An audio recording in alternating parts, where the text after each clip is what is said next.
still continuing with the errors and percentage change. All right. So okay, some more questions we are going to do today. Then we'll solve some problems of the NCERT book. Then this chapter will be over. Okay. चलो फिर question एक तो यही था question. If length of the band increases by 20%, find the final length if its initial length is 15. So let us see this question. Final length निकालना है, that is initial length plus 20% of initial length, that is 15 plus 20 by 100 of 15 है ना. तो ये आ रहा है आपका 15 plus 3, that's 18 centimeter. Or we can use this also, percentage change is equal to final minus initial upon initial into 100. तो percentage change 20% change है, तो we'll write as it is. We are writing 20 only here because already 100 से इधर multiply है ना, तो यहाँ पे 20 100 से divide नहीं करना है अभी, as it is. तो f कितना है, फाइनल वैल्यू निकालनी है. इनिशियल कितनी है, 15 अपॉन 15 इंटू 100 है ना. तो ये कितना आ जाएगा तुम्हारा, 0 यहाँ से चला गया, 30 बाई 10 को इधर शिफ्ट कर दो, f माइनस 15, तो 3, f is equal to 3 plus 15, तो final value is 18. All right, whatever the easier method you feel, you do it with that. Final value is 18 centimeter. No problem. Next one is this. Okay, I think this was done along. ये सब हो गए थे. This is the question remaining. इसमें भी some of you have done it after explaining so much. है ना? You are not done it right. Some of you just use that formula which is only for the lesser percentage change or lesser percentage error. वो formula नहीं लगेगा इसमें, delta T वाला है ना, delta T by T into 100 वाला, या delta G by. पहले तो जी के लिए पहले सिंप्लीफाई करेंगे. स्क्वायर कर लिया दोनों साइड में,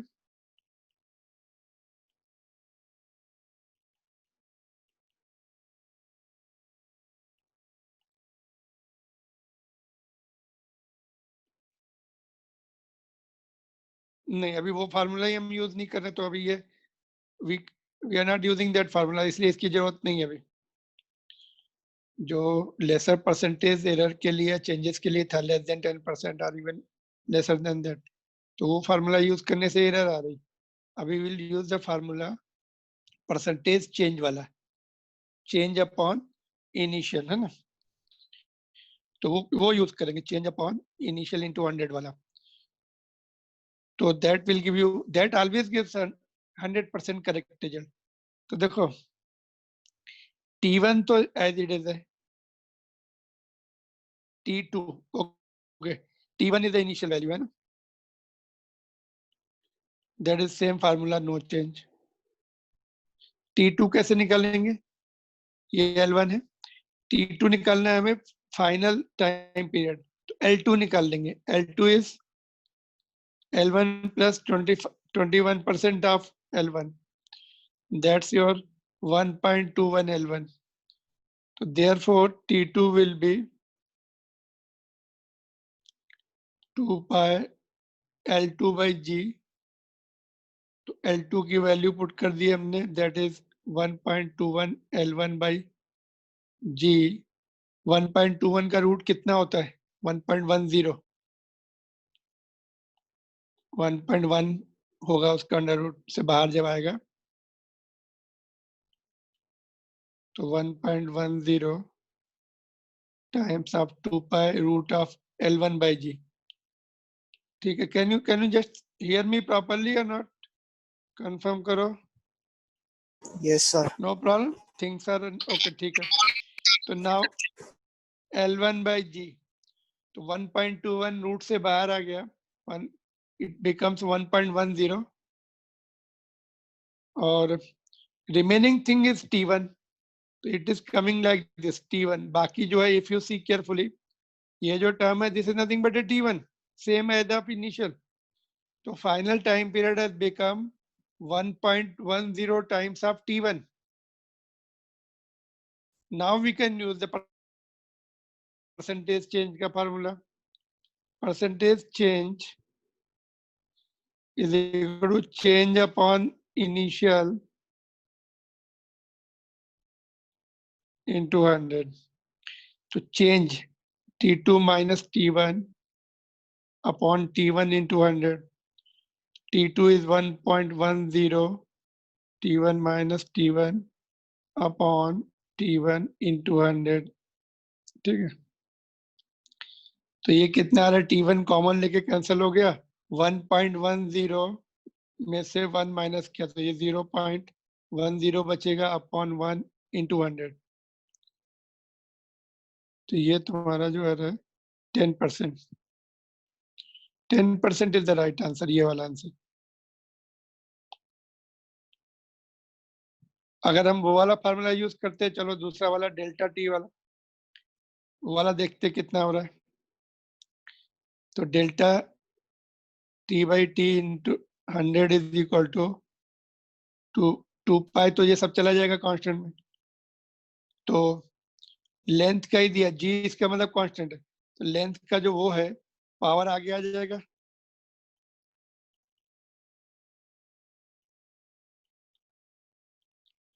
तो 1/2 into 21, that is giving us 10%. So this is wrong. Actual value is this 10.5% is not the correct. Of course, it is very close to the correct value. Where if options are widely separated, है ना, एक option तुम्हें दे देते, okay what is called 10%, दूसरा 15%, तीसरा 25%, ऐसा कुछ, तो then of course you are chosen the correct option. 10.5 आ गया तुम्हारा, which is very close to 10%. You would have marked like this. But if options are very close, 10, 10.5, 11, 9.5, then you have to be 100% right. Otherwise, you are likely to mark this one. तो ये बहुत student ने किया था, but wrong हो गया था उनका, है ना, क्योंकि ये 21% है.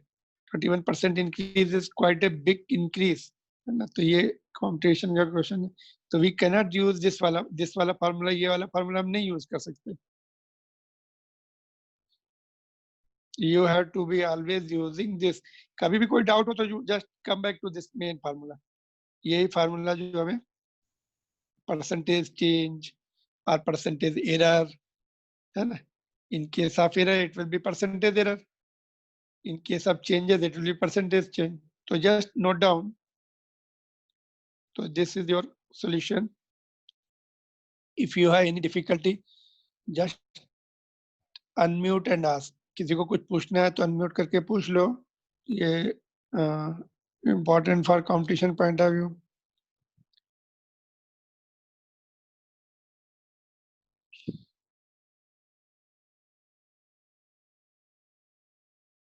Sir, Yes. Sir, for small percentage error, we can use the below formula. This calculation errors are reduced. Calculations are reduced. कल किया तो था, देखो ये. See here. Yesterday we did it with the both method. We found that, ये देखो, ये किया पहले हम लोगों ने एक्चुअल मेथड जो हमें 100% करेक्ट रिजल्ट देता है, तो वो तो हमने ये किया, यानी ये सब उसमें, लेकिन हमें कितने कैलकुलेशन करने पड़े. पहले V2 निकालना पड़ा, फिर उसमें काइनेटिक एनर्जी निकालनी पड़ी, फिर this. But if you use this formula, तो within just 2 lines answer came 4%, which is very close to this. 4.04 is nothing but 4% only. Options will always be given like this: 4%, 5%, 6%, like this. So this, it means ये वाला सही हो जाएगा. 4.04 is very close to. So this is our saving our time, this method. But when percentage changes goes up, then problem comes. तो यहाँ के देखो 0.5 का डिफरेंस आ गया इसमें. तो if options given are close, then we will have the problem. अगर option तुम देखो कि दूर दूर है, So roughly you do it with this method. I am talking about competition point of view. Options are far apart, है ना? So just roughly you use this quickly. How get the idea कि it is close to option has to be close to 10.5, थोड़ा कम या थोड़ा ज़्यादा हो सकता है. Then you see the options. If they are having the large difference, then you can just close. इसके आसपास का जो होगा, you can just tick mark. I am talking about them when we do the objective questions. Clear? Yes, So less sir. percentage, maybe we'll go back. We can go back to the previous that delta वाला formula, delta t by t वाला. किया तो था देखो इसके नीचे यही तो क्वेश्चन है. When 2% change was there, we have done it by this. If you do it by this, okay, you can do one thing. इसको जो है ये वाले क्वेश्चंस को इस मेथड से करके देखना जाके. It will take you a lot of time, but answer will be this only. 1% ही आएगा. ऐसा आ सकता है 1.001%. ऐसा कुछ आ सकता है. तो very close answer. Clear now? Things are absolutely clear or not? Because Yes, this sir. is the last time we are going to see. इसके बाद जरूरत नहीं पड़ती हम लोगों को इसकी. Only thing direct questions होते हैं उसको हम you have to remember कब कैसा यूज करना है ना. जैसे हमने ये भी क्वेश्चन दिया था उसमें भी हमने यूज किया ये रेडियस वाला. कहाँ गया वो? रेडियस 2% बढ़ गई तो सरफेस एरिया कितना बड़ा है ना. सरफेस एरिया में कितना डिफरेंस आया, वॉल्यूम में कितना डिफरेंस आया. ये भी most of the cases we are using this formula only. But this is about this is 20%. Radius goes up by 20%. Then we have to use this other relation, change upon initial into. As long as it is less than 5%, it will be both methods will give you same result. Okay, that's all from this. You have noted this. चलो आगे बढ़े अभी.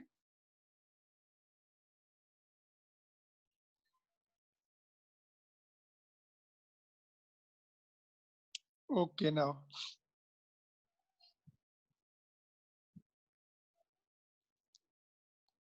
Now next one is rounding of the values to the last digits, है ना.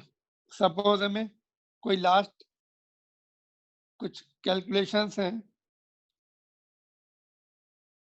कुछ calculations हैं, उनको हमें last digit हटानी है. क्यों हटानी पड़ती है? Because of some, suppose हमें because of the some rules कि हमें there are some rules, आगे हम देखेंगे क्या rules हैं जिसमें बोला जाएगा भाई डेसिमल के बाद up to 2 places.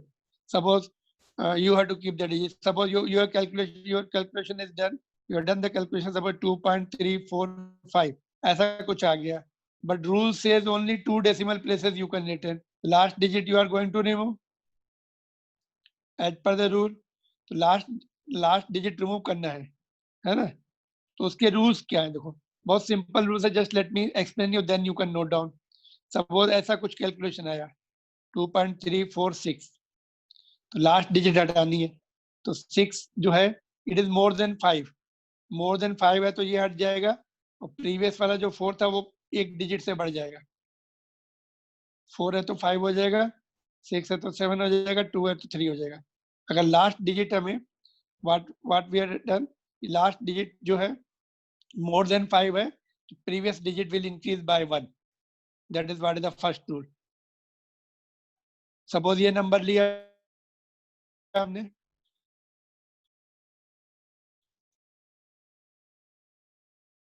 Last digit हटानी है, राउंड ऑफ करना है, उसको हटाना है. 6 है विच इज मोर देन 5. तो प्रीवियस डिजिट 4 है वो उसको 1 बढ़ा दो, इसको हटा दो, प्रीवियस डिजिट को 1 बढ़ा दो. तो ये हो जाएगा 2.75. Preceding digit raised by 1 if digit to be dropped is more than 5. This is the first rule. अगर वो मोर देन 5 नहीं है, 4 ही है सपोज, तब previous digit is going to remain same and left unchanged if last digit is less than 5. So previous digit will be left unchanged, so it will remain as it is 2.74. ठीक है. तो ये तो बहुत simple rule है. इसमें तुम just you never do the mistake in this. 5 से ज्यादा है तो प्रीवियस डिजिट को बढ़ा दो, लास्ट डिजिट अगर हटानी है, और अगर वो 5 से कम है तो प्रीवियस डिजिट को अनचेंज रखो. तो this is one rule number 1. Now अभी question comes, if last digit is 5 then what to do. तो उसके लिए टू सिचुएशंस आर देयर. अगर लास्ट डिजिट 5 है और preceding digit is 4, even number है, ये क्या है? Even number. 4, 2, 6, 8, 10, ऑफ कोर्स 8 तक इवन नंबर है, तो इट विल रिमेन अनचेंज, 4 ही रहेगा ये. इफ प्रीवियस डिजिट इज 3 और last digit is 5, odd number है, it will go up by 1, 4 हो जाएगी ये भी, बिकॉज दिस इज 3. तो लास्ट डिजिट हमने 5 हटाई, तो if it is odd number you have to make it even, है ना. ऑड वैसे भी अच्छा नहीं लगता, तो उसको इवन कर दो, ठीक है. तो they don't want that odd should be there, तो इवन हो जाएगा वो, ठीक है. एक रेज्ड बाय 1, लोअर नहीं करना, 2 नहीं करना. 3 से 4 जाएगा, एक बढ़ेगा, या तो नहीं बढ़ेगा या बढ़ेगा, दैट्स ऑल. तो क्या लिखा है लास्ट, ये if last digit is 5 and preceding digit is even, then simply drop the last digit, and if preceding digit is odd then raise it by 1. So this is the rule we are going to follow. This is what NCERT book says. तो ये if you know, अगर तुमने पढ़ा है already ये, then just don't note down, otherwise you note down. ये मत लिखना, you don't have to explain this all, you just write this much, it is self explanatory.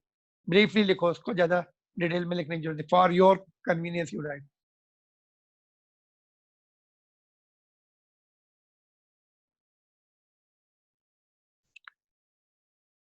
If any difficulty just unmute and ask. कुछ पूछना है तो if you want I should explain again, I can.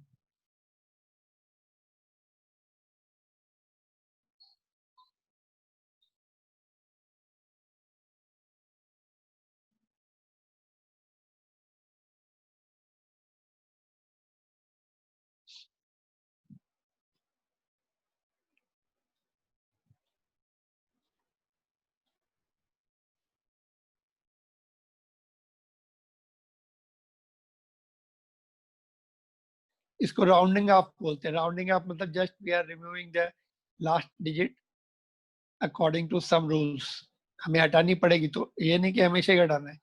Sometimes calculations में we have to remove.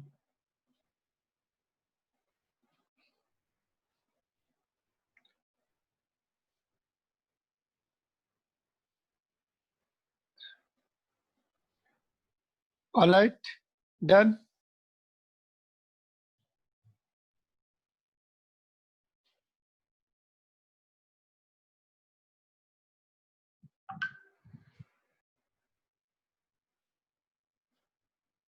Okay, then we see further. ये एक order of magnitude है, order of magnitude, है ना. ये भी just for your knowledge only, otherwise there is no question based on this. तो order of magnitude क्या होता है? Meaning is this कि कोई some quantity is given, something is given to you, some values are given, some numerical values are given, and suppose mass दिया है, अर्थ का मास, something is, some problem is there, but इस अर्थ का मास दिया हुआ है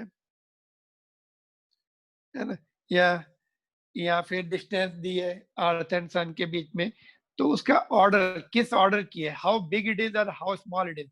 न्यूक्लियस का साइज दिया है, तो उसका वैल्यूज देख के हम आइडिया लगाते हैं कि what is the order of this dimensions.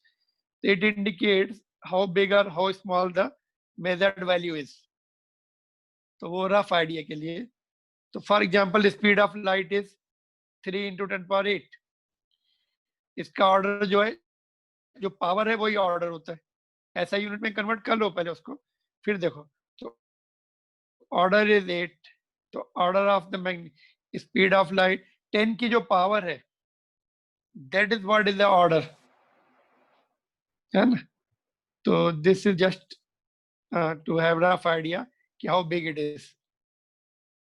तो order of the speed of light is 8, मतलब 10 to the power 8 का है और SI यूनिट में. अब यू विल आस्क सर 3 का क्या करना है, उसको राउंड अप करेंगे. हम देखेंगे अगर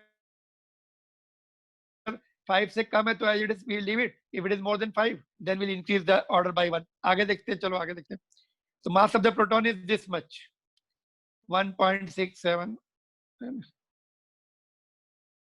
So order of magnitude is this, -27 के ऑर्डर का उसका मास है, वेरी वेरी स्मॉल है, 10 की पावर -27.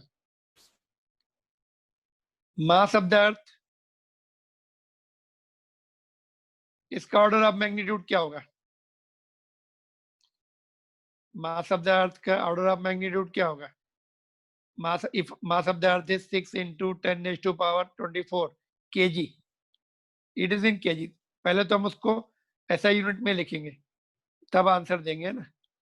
ऐसा यूनिट में नहीं है तो फिर ऑर्डर रॉन्ग हो सकता है. It is kg. Now tell me, इसका ऑर्डर कितना होगा? 24 या 25 या 26 या 23? तो now will see first digit. यहाँ पे देखो ये मोर देन 5 है, तो इसको 10 के ऑर्डर का काउंट किया जाता है. इसको ऐसे लिखेंगे 0.6 into 10⁻25 लिख देंगे, क्योंकि more than 5 means it is approaching to 10. 10 की तरफ अप्रोच कर रहा है तो एक पावर बढ़ाएंगे तो 5 हो जाएगा. Order of magnitude is 25, I mean 25 हो जाएगा. इसका 25 है. इसका कितना आएगा? Right the order of this.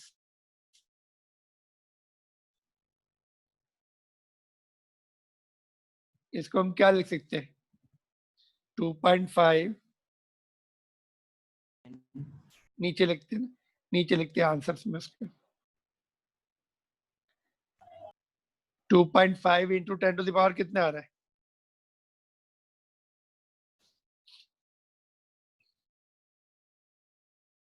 1 2 3 4 5 6 7. यहाँ पे डेसिमल पुट किया हमने, 10 to the power 7. डेसिमल हम लोग इसको 2 डिजिट में नहीं रख सकते, ऐसा नहीं पुट कर सकते. यू में आप सर ऐसा क्यों नहीं, 6 ऐसा क्यों नहीं? But this is see more than 10, we are dealing with the 10. Less than मतलब 10 और लेस के साथ डील कर रहे हैं. 25 नहीं लिख सकते ना, सिंगल डिजिट में लाना है उसको. 2.5 हो जाएगा सिंगल डिजिट में, आई मीन लेस देन 10. 2.5 लिखेंगे, उसके बाद सारी पावर्स में चली जाएंगी. तो 2.5 इज लेस देन 5. 5 से कम है तो उसको राउंड ऑफ करना नहीं, इधर फिर 7 ही रहेगा. राउंड ऑफ नहीं मतलब I mean if this digit is more, suppose ऐसा होता, चलो okay, if it was like this 7.5 आएगा, तब हमें डेसिमल को यहाँ लाना पड़ेगा और आगे लाना पड़ेगा, because it is more than 5 ऐसा. बट सिंस इट इज 225 है ना, तो इसको 2.5 लिखेंगे तो it is automatically it is less than 5. ये वाली डिजिट भी 5 से अगर ज्यादा होती तो पावर एक बढ़ जाती और बढ़ जाती. लेस देन 5 हो गई, अभी ऑर्डर विल बी सेम. तो answer is 7. What about this one? उससे बाद वाली क्या है? सेकंड ऑप्शन जो दिया है उसका थोड़ा सा मैं उसको ठीक से लिख दूं. This is 5 in fact. Check करो, देखो इसका कितना आ रहा है ऑर्डर ऑफ मैग्नीट्यूड. इसको 5.2 लिखेंगे कि 0.52 लिखेंगे? 0.52. अगर हमने 5.2 लिखा तो इट रिमेन्स मोर देन 5, तो ये ऑर्डर एक बढ़ा देगी, तो 0.5 लिखना पड़ेगा इसको. Since it is more than 5 ऐसे लिखा कर, सपोज हमने 5.21 into 10 power समथिंग लिखा, इट इज मोर देन 5, तो इसको फिर हमें 0.5 में कन्वर्ट करना पड़ेगा बाद में. ठीक है, तो राइट फ्रॉम बिगिनिंग उसको ओके चलो ठीक है, पहले ऐसे लिख देते, the way you feel it, उसको 5.21 लिखते हैं। बोलो 10 टू द पावर कितनी आ रही है, डेसिमल कितना आएगा? 6 -6, ऐसे लिख सकते हैं इसको, राइट। लेकिन ये जो वैल्यू है अभी, ये मोर देन 5 है, तो इसको भी राउंड, इसको भी हमें पावर ऑर्डर में चेंज करना पड़ेगा, इसको ऐसे लिखना पड़ेगा 0.521, क्योंकि मोर देन 5 है तो एक पावर जो है वो चेंज करेगी, तो -6 + 1 तो -5 रह जाएगा, तो इसका order of magnitude will be -5। ठीक है, तो ये sometimes you may need it, but most of the times are not required. But these are in this form, table is given in your book कि भाई order of magnitude जो है larger distances, larger masses का दिया है, smaller masses का है, बहुत सारे उसमें देखो। जस्ट गो थ्रू उसमें टेबल देखो और नोट डाउन, कुछ तुम्हें एक्स्ट्रा ऑर्डिनरी वैल्यूज मिल रही है, कुछ सिमिलरिटी मिल रही है ऑर्डर ऑफ मैग्नीट्यूड में, टेबल में देखो, refer your books and find out the order of magnitude of universe से related जो पॉइंट दिए हुए, some similarities you will find in the changing pattern of order of length, order of masses of universe, object in this universe. So just note down. So this much, this is the what is just to have the rough idea of what is the what order the dimensions are of objects or some physical quantity in this universe. तो ऐसे मैं एक question तुम्हें दे रहा हूं कि तुम्हें homework में ये क्वेश्चन है, write the order of, I mean order of magnitudes in metre, ऐसे यूनिट में लिखना चाहिए हमें order of magnitude for light year and 5 for parsec, इनका ऑर्डर ऑफ मैग्नीट्यूड लिख के तुम्हें लिखना है ना।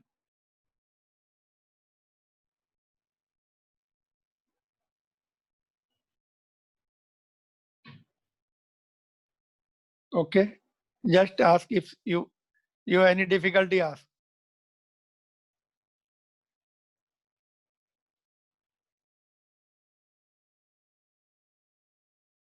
All right, this note down this homework and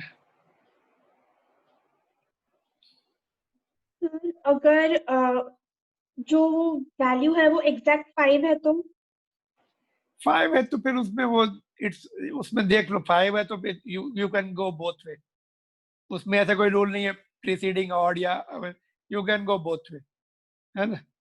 order of magnitude 0 भी लिख सकते हैं, 1 भी लिख सकते हैं उसको, क्योंकि just to have the rough idea, इस पे क्वेश्चंस नहीं है, none of the questions are there in NCERT book, only to have the rough idea of your universe में क्या किस किस ऑर्डर के हैं, तो there is no question asked on this order of magnitude पे। Alright, so you can just decide.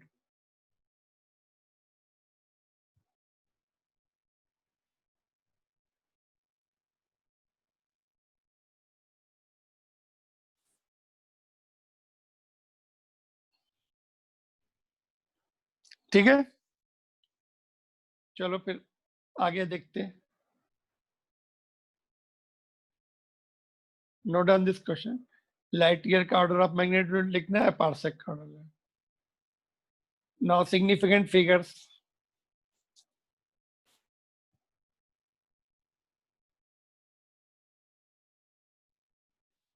Significant figures जो है, already this topic is done I think है ना केमिस्ट्री में, तो सेम रूल्स हैं, just I will revise all the points. देखो some of you might have not done still, तो देखो सिग्निफिकेंट फिगर्स जो है, मतलब किसी फिजिकल क्वांटिटीज में जो डिजिट्स है, how much digits are significant, है ना, यूजफुल कितनी है, तो इनफैक्ट ऑल आर यूजफुल ऐसा देखा जाए तो, है ना।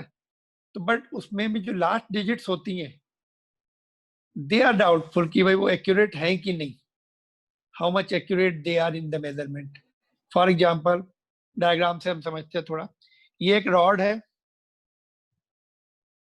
ये तुम्हारा मीटर स्केल है, तुम इसकी रॉड का मेजरमेंट कर रहे हो, यहाँ तक देखो 10 है, ये 10.5 1 हो गया सेंटीमीटर में, ये 10.2 हो गया, ये 10.3 है। ये रॉड यहीं बीच में कहीं पर उसका एंड आ रहा है। वन एंड हमने 0 से कोइंसाइड किया हुआ है उसको, नहीं 0 सॉरी, ये भी पीछे से है, समवेयर हियर समवेयर, ये भी just part of the diagram is shown.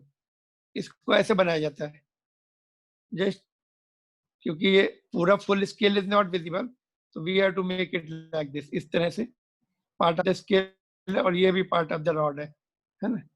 Both 0 दोनों के कोइंसाइड हो रहे हैं। Other end is visible to us, other end is visible to us, वो हम मेजर कर रहे हैं। ऑलराइट, तो यहां से देखो 10 पॉइंट इन बिटवीन आ रहा है कहीं पे, ये 10.2 है, ये 10.1 मिनट, हाँ ये 10.2 हो गया, ये 10.3 हो गया, बीच में है, पूरा एग्जैक्टली बीच में है कि थोड़ा आगे पीछे है। This is very difficult to find out with this, at least with this instrument. उसके लिए कितना है, क्या है, 5 है कि यहाँ पे कुछ भी हो सकता है। नहीं देखो यहाँ पे जो मैंने लिखी है reading, by seeing this reading, by seeing the scale I have written 10.25 centimetre. Can you see the diagram, दिख रहा है तुम लोग को प्रॉपर्ली?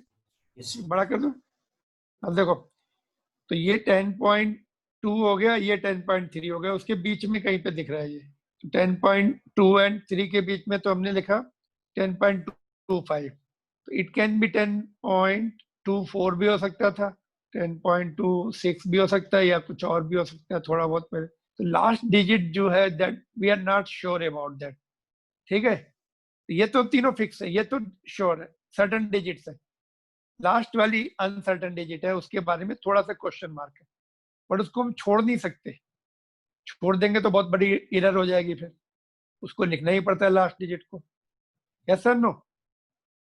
तो if you leave it then it will be blunder, तो उसको लेना पड़ता है, but tentative.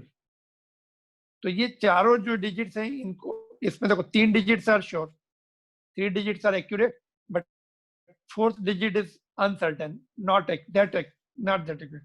So but this we have to write like this, 4th digit जो not certain है उसको भी लिखना बहुत जरूरी है, otherwise further calculation will be wrong. अगर हमने सपोज रॉड का वॉल्यूम निकालना है, कुछ और निकालना है, तो further readings will be further very wrong.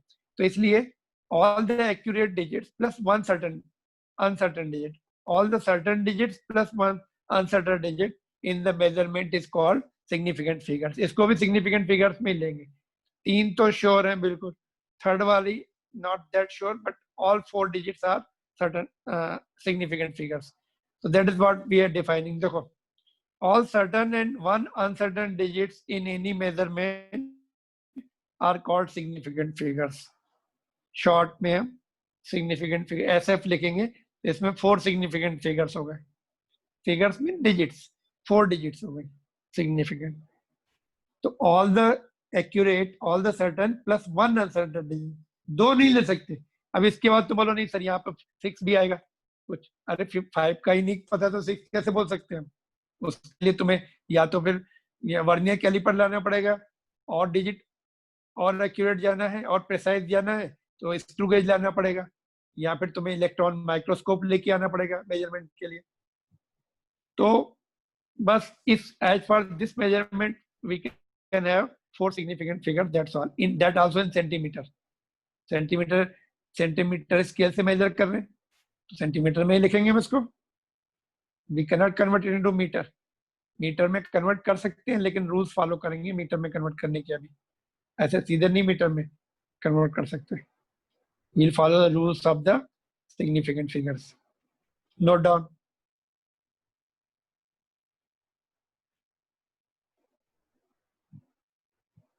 If any difficulty, just unmute and ask. कुछ पॉइंट इसमें तुम्हें डाउटफुल लग रहा है तो just unmute and ask.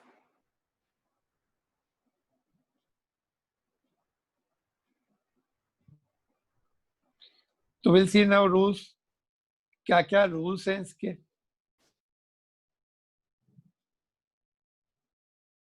First one is very easy rule.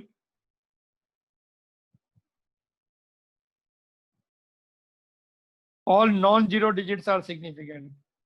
जैसे सपोज हमने लिया मास 123 kg, 123 kg किसी ऑब्जेक्ट का मास, तो सभी नॉन जीरो है, कोई प्रॉब्लम ही नहीं है। Significant figures will be 3 only in this.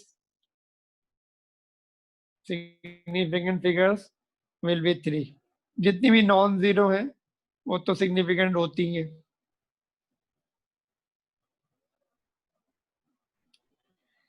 What is the second law? You see, all the zero between two non-zero digits, बीच में अगर जीरो आ गए दो या तीन या चार या एक जो भी है, वो सिग्निफिकेंट में काउंट होंगे। जैसे सपोज लेंथ इज 11002 मीटर्स, तो ये तुम्हारा बीच में जीरो आएंगे तो वो सिग्निफिकेंट है। This is also very simple, इसमें कोई कंफ्यूजन नहीं। दूसरा एग्जांपल ये ले सकते हैं, 2.03 सेकेंड्स, है ना, तो इसमें भी बीच में ही आया है। डेसिमल हो सकता है, कोई प्रॉब्लम नहीं, बट डाले में 4 सिग्निफिकेंट फिगर्स है। तो second rule is also very simple. Third one देखते हैं, if the number is less than 1, है ना, ये नंबर लेस देन 1 है, the zeros on the right of the decimal point but to the left of the first non-zero digits are not significant। देखो, decimal के right side में जितने left side वाले तो होंगे ही नहीं, लेफ्ट साइड वाले तो वैसे ही नहीं है, राइट साइड वाले भी। और जो फर्स्ट डिजिट है, फर्स्ट डिजिट के लेफ्ट साइड के सारे जीरो जो है इनसिग्निफिकेंट हो जाएंगे। तो 1 2 3 थ्री सिग्निफिकेंट फिगर्स। अच्छा, यहाँ पे 1 होता तो तब क्या होता, ये वाला रूल, सेकंड वाला रूल लग जाता। बीच में आ गए 3, तब जो है तुम्हारे कितने हो जाते, 3 4 7 हो जाते हैं, अगर 1 आगे लगा दिया या 2 आगे लगा दिया, फिर ये रूल में आ जाता है। बट आगे कुछ भी नहीं है, इधर लिखा है ना लेस देन 1। लेस देन 1 का मतलब क्या है, डेसिमल में 0.0 समथिंग और 0 पॉइंट समथिंग। लेस देन 1 का मतलब यही हुआ ना, अगर यहाँ 1 लगा दिया तो फिर तो ये मोर देन 1 हो जाएगा। तो अगर लेस देन 1 है और लेफ्ट साइड के सारे जीरो इनसिग्निफिकेंट होते हैं, ये सब काट सकते हैं, ऐसा हो जाएगा। ऑलराइट, ये भी क्लियर हो गया। बस इसमें कभी कभी मिस्टेक कर सकते हो तुम, तो ये थोड़ा सा तुम्हें ध्यान रखना पड़ेगा। थर्ड वाला, फोर्थ देखते हैं, द टर्मिनल्स और ट्रेलिंग जीरो। ट्रेलिंग मतलब बाद में जो आते हैं, टर्मिनल मतलब एंड में जो आएंगे, टर्मिनेट होते जाना। In the number without decimal points are not significant. मतलब यहाँ पे डेसिमल नहीं है, लास्ट में डेसिमल लगा के नहीं लिखा हुआ है, इसका मतलब कैजुअल रीडिंग है, that is not accurate reading, just रफली लिया। सपोज तुम्हारा 1231 आ गया, तो तुमने बोला चलो उसको ऐसे 1230 लिख देते हैं, उसको डेसिमल में लगा के नहीं लिखा है, मतलब जस्ट राउंड अबाउट लिखा हुआ आंसर। तो trailing zero without decimal is non significant. तो यहाँ पे 3 आएगा, देखो मिस्टेक हो गई।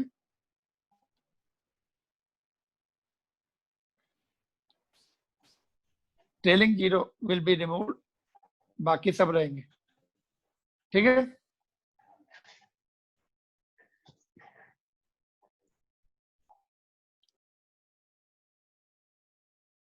इसमें कितने बोलो,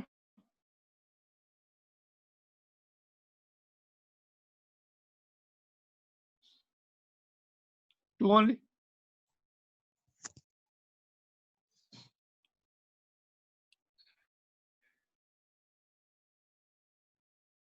टू ओनली।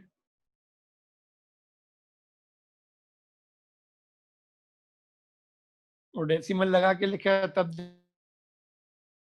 देखते, क्लियर। सॉरी, जस्ट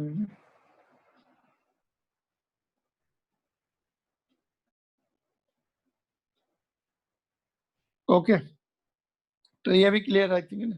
लास्ट वाला इसके बाद का देखते हैं। Yes you can note down if you can. ये तुम्हारी टेक्स्ट बुक के ही है, बट टेक्स्ट बुक में थोड़ा काफी डिटेल में एक्सप्लेन किया, तो वो दैट पार्ट है जस्ट रिमूव। जो अपने काम का है वो अपने लिख लिया बस। लास्ट वाला रूल देखते हैं। देखो ट्रेलिंग जीरो का यार, लेकिन डेसिमल के बाद आ रहे। Trailing zero in a number with the decimal points are significant. नीचे भी एक्सप्लेनेशन दिया, बट हमने अपना एक्सप्लेनेशन लिखा हुआ था, नीचे के पढ़ने की जरूरत नहीं। तो ये 3.400 डेसिमल है यहाँ पर, तब trailing zero will be significant. मतलब इसका मतलब ये हुआ कि तुमने एक ऐसे इंस्ट्रूमेंट से रीडिंग ली है कि it is correct up to this many places. मतलब डेसिमल जैसे हम ऐसे लिखते 2.00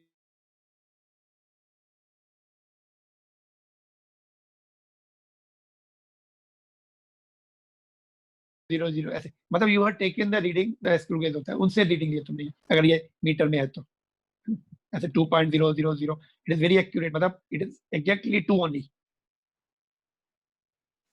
तो वैसे इंस्ट्रूमेंट से जब मेजरमेंट करते हैं तो ऐसे लिखते हैं, ऐसे नहीं 3.4 लिख के नहीं छोड़ेंगे।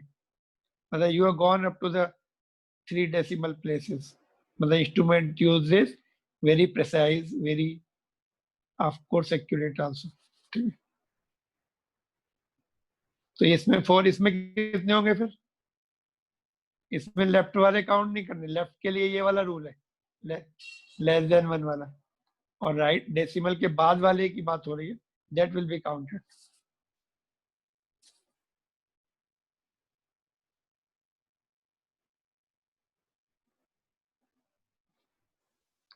इसमें कितने होंगे?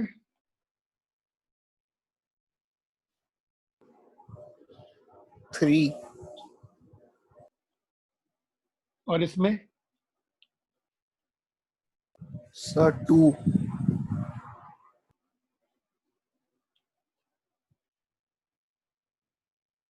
ऑलराइट, किसी को कोई डाउट है तो पूछो।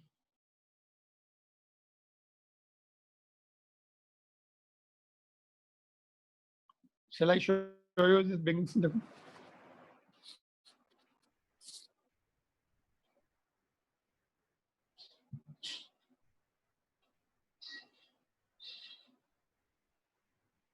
note down, just you can make it I don't think you need notes for this one. Just if you can note down very fast, just do it. Otherwise you can just go through. First 2 में कोई doubt नहीं है, third वाले में decimal अगर less than 1 digit है तो preceding zeros are insignificant, और अगर डेसिमल नहीं है तो ट्रेलिंग जीरोस भी इनसिग्निफिकेंट है, और डेसिमल है तो trailing zeros are significant. Right side में डेसिमल है। Now coming to the last point, देखो ये पॉइंट ध्यान से देखो फिर से। ये क्वेश्चन जो है मैंने डेलिबरेटली तुमसे पूछा है, इसमें कोई डाउट, इसमें डाउट आ सकता है तुमको। How many of you are the doubt in this?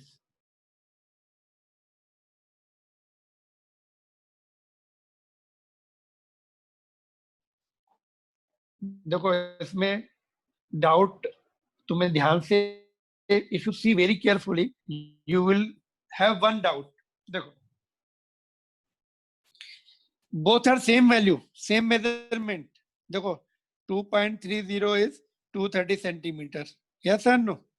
2.30 meter is 230 centimeter. But why the significant figures are changing now? You will say, okay, as per the rule it is changing, but therefore you should be careful in converting. It means you should be careful in converting. तो यहाँ पे conversion जो है ठीक से नहीं किया गया। देखो यहाँ पे ऑफ कोर्स मैंने यहाँ पर और नहीं लिखा। देखो if I write or, then you should have asked, sir, why the significant figures are changing in this? They should not change. अगर इंडिपेंडेंट है तो ठीक है, इंडिपेंडेंट वैल्यूज है, they will have 3, but if I right और, it means इसी को मैंने ऐसे लिख दिया, इसको हमने ऐसे लिख दिया, because 2.30 metre is nothing but 230 centimetre. Why the significant figures are changing? So this is the way we cannot write. इसको हम ऐसे नहीं लिख सकते. देखो 2.30 मीटर को हम ऐसे लिखना चाहिए 2.30 into 10 to the power 2 centimeter. This is the way to proper way to write. Otherwise significant figures will change. Now question is this कि do we count this? ये term significant figure में आता है. Answer is no. Only this is the अभी देखो significant figures जो है 3 रहेंगी. Convert कर दिया तो this is the wrong way of writing, converting. So that's what is given in last. तुम्हारी टेक्स्ट बुक में लास्ट में दिया हुआ ये पॉइंट देखो. They have explained you 4.700 metre will be written like this, है ना, और like this मिलीमीटर में 10³ हो जाएगा, और like this किलोमीटर में इतना हो जाएगा, है ना. The power of 10 is irrelevant to the determination of significant figure. All will है. देखो ये इसमें कितने significant figure है, सभी में देखो 4 है. पहली जो रीडिंग है that is what is the main reading. First reading in the main reading. बाद में तुम्हें न्यूमेरिकल्स में कन्वर्ट करना पड़ेगा या फर्दर कुछ कैलकुलेशन में कन्वर्ट करना पड़ेगा. Then you have to make the changes, but changes should not change the significant figure. तो ऐसे करना पड़ता है, 10 to the पावर में कन्वर्ट करना पड़ता है. तो इसीलिए बुक्स में कभी कभी में ऐसे दिखता है ना, या ऐसे दिखता है. तो सिग्निफिकेंट फिगर्स रिटेन रहेंगी, वो विल नॉट चेंज. तो this was the crucial point, important point. तो you can note down this, है ना. My example you can note down. बाकी टेक्स्ट बुक में है ही. Just I will take 2 more minutes, then we'll wind up. अभी कुछ भी नहीं रह गया इसमें, केवल तुम्हारे होमवर्क रह गए बस. Done.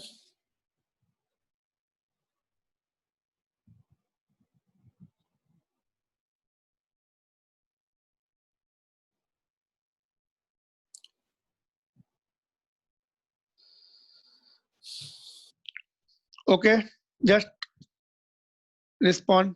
आगे जाएं, आगे देखें अभी. Yes, sir. देखो Yes, इसके sir. बाद उसके बाद ये होमवर्क है. देखो ये सिग्निफिकेंट जो सीखा है फिगर वो होमवर्क में दिया है, एक्सरसाइज में दिया है तुम्हारा. You can just complete this, है ना. इसको सॉल्व करके भेजो.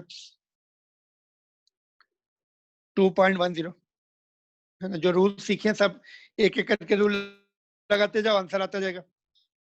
और रूल अगर तुमने नोट नहीं कर पाए, डोंट वरी, ये तुम्हारी टेक्स्ट बुक के हैं सारे तुम्हारे. ओनली थिंग मैंने एग्जांपल यहाँ पे दूसरी टेक्स्ट बुक में नीचे एग्जांपल दिए, but I have taken my examples. Alright. तो ये हो गया तुम्हारा सिग्निफिकेंट फिगर का क्वेश्चन. कभी कभी तुम्हें जरूरत पड़ती है सिग्निफिकेंट फिगर्स की. तो 2.10 और ये 2 रूल्स हैं, ये हम कल देखेंगे. सॉरी, ये what are the rules followed with respect to significant figures, addition and subtraction के लिए और मल्टीप्लिकेशन के लिए.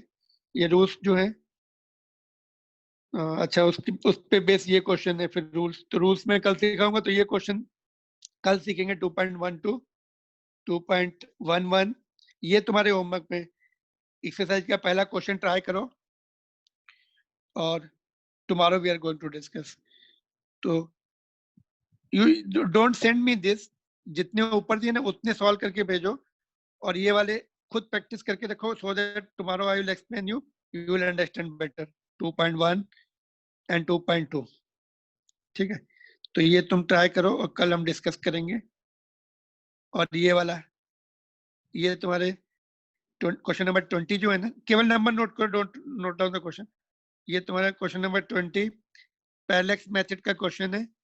This we are going to discuss tomorrow. Just you try today, try करके देखो तुमसे हो रहा है कि नहीं. कल हम डिस्कस करने वाले हैं 24th. ये भी पैरेलैक्स मेथड का है. ऑलरेडी 2 क्वेश्चन हमने किए सॉल्व एग्जांपल वाले, ये कल डिस्कस करने वाले हैं. 29 एंड 30 ये इजी क्वेश्चंस हैं बिल्कुल, but unless you go through you will not find what to do. 29 and 30 दोनों एक जैसे ही क्वेश्चंस हैं. We are going to discuss. बस दैट्स ऑल। और ये तुम्हारा ऑब्जेक्टिव पेपर में कुछ ऑब्जेक्टिव असाइनमेंट में कुछ डाउट है तो तुम्हारा यू आस्क मी।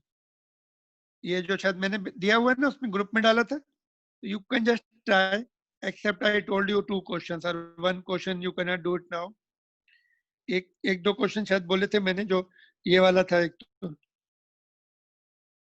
और एक दो शायद कोई और भी होगा जो 12th के उसमें आएगा। ये वाला भी इंटीग्रेशन वाला है ना, ये नहीं कर सकते 28 एंड 34। तो you try it and tomorrow you can ask me, इसमें सर ये मेरे से नहीं हुआ या ये एक्सप्लेन कर दीजिए।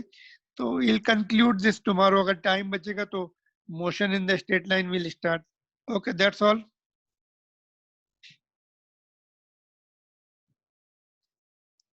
So if you are noted, you can just leave the meeting.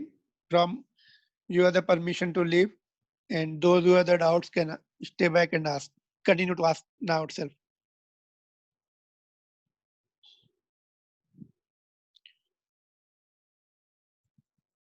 Okay, then thank you.